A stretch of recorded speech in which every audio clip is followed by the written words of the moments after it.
باقی دعا کی تو امپورٹنس ہے. صحیح مسلم میں حدیث ہے جو شخص یہ چاہے کہ اس کی عمر دراز کر دی جائے اور اس کے رزق میں برکت ہو تو وہ اپنے رشتہ داروں سے صلہ رحمی کرے.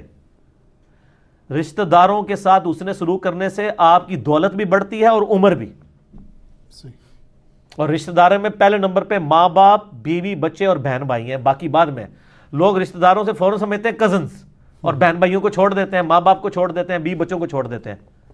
تو بخاری اور مسلم دونوں میں یہ حدیث ہے کہ جس شخص کی یہ خواہش ہو کہ اس کے رزق میں برکت ہو اور عمر میں برکت ہو جائے, وہ اپنے رشتہ داروں کے ساتھ اس نے سلوک کرے. ظاہر ہے اس نے سلوک یہ ہے کہ آپ نے اخلاقی طور پہ بھی اور مالی مدد بھی ان کی کرنی ہے. ٹھیک.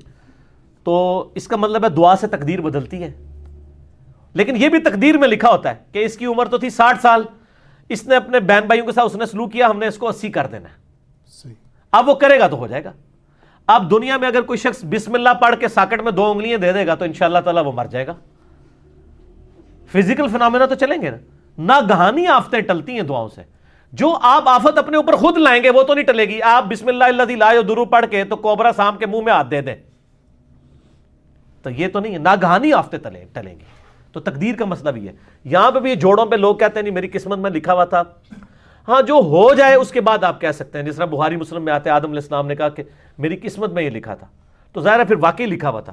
ایک بندے نے بھی غلط کام کیے نہیں اور کہ جی میری قسمت میں لکھا ہے کہ میں کرنا ہے.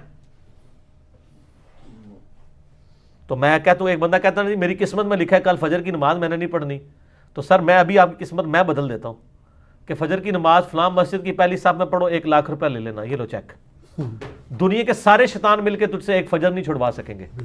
تو تیری قسمت اینج بدلی نا.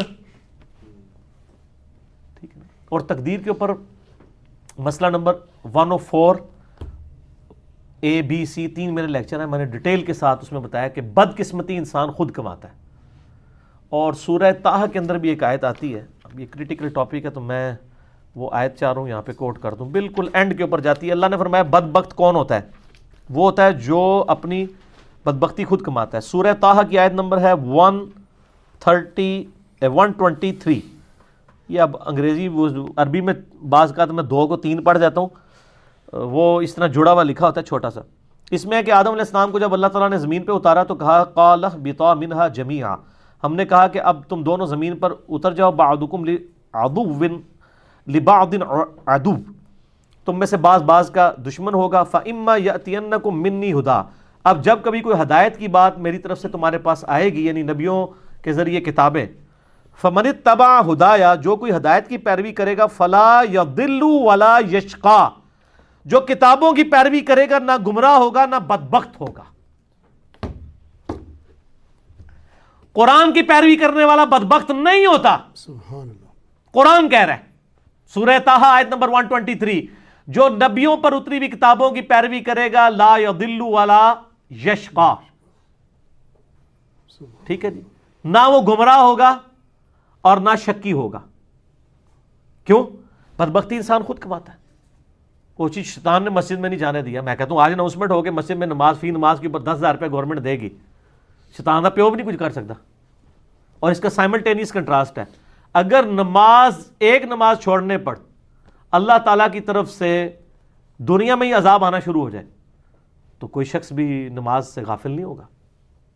اگر انسان مسجد کی طرف نہ جائے تو اس کے پاؤں پہ اسی وقت فالج گرے تو اگلی نماز کے لیے تو کہے گا یا اللہ ایک بار میری ٹانگیں ٹھیک کر دے, میں پہلے جا کے مسیتی پہ جاؤں گا.